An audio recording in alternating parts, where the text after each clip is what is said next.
તો શ્યામ ક્યાં આવી ગયો છો ઉપલેટામાં અત્યારે? હું આવી ગયો છું પકોડું ખાવા માટે. હા. ઉપલેટાના ફેમસ મસ્ત પકોડા મળે છે. હું જ્યારે 2008માં હતો ને સ્કૂલમાં ત્યારથી ખાઉં છું પકોડા. ઓહો, 2008 થી અહીંયા જ ખાજો? ખાસ તો 2008 થી આ જ કાકા આવતા, વ્હાઈટ વાળા હે ને એ જ કાકા આવતા, હસમુખભાઈ, એ પકોડા બનાવતા પહેલેથી. અને ત્યારે પકોડાનો ભાવ હતો લગભગ 4 થી 5 રૂપિયાનું હું ખાતો. અત્યારે થઈ ગયા છે 20 રૂપિયા. વાહ. એ જ પકોડા વચ્ચે વચ્ચે 4 ના 10 થયા, 8 થયા, 12, 15, 17 ને અત્યારે 20 થયા છેલ્લા. વાહ, એટલે 5 રૂપિયા હતા ત્યાંથી તું 4 ખાસ? કા 5 રૂપિયા હતા એ યાદ નથી એક્ઝેક્ટ. 4 હતા કોઈ. પહેલેથી અહીંયા જ ખાવા આવતો? હાસ તો પહેલેથી. ત્યારે તો રેકડી લઈને આવતા. હા. સ્કૂલ સ્કૂલ પાસે આવતા એમ? રેકડી લઈને રિસેસમાં મસ્ત પેલા ભાગતા. ઓહો, કે રિસેસમાં જલ્દી વારો પકોડા આવી ખાતા જાય. એવું? જલ્દી વારો.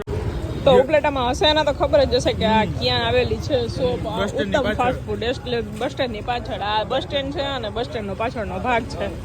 ઉત્તમ ફાસ્ટ ફૂડમાં શ્યામ પકોડા ખાઈ છે 2008 થી.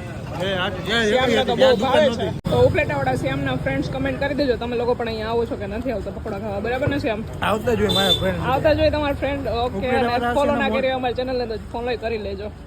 બરાબર છે. એવું નથી એવું કોઈ.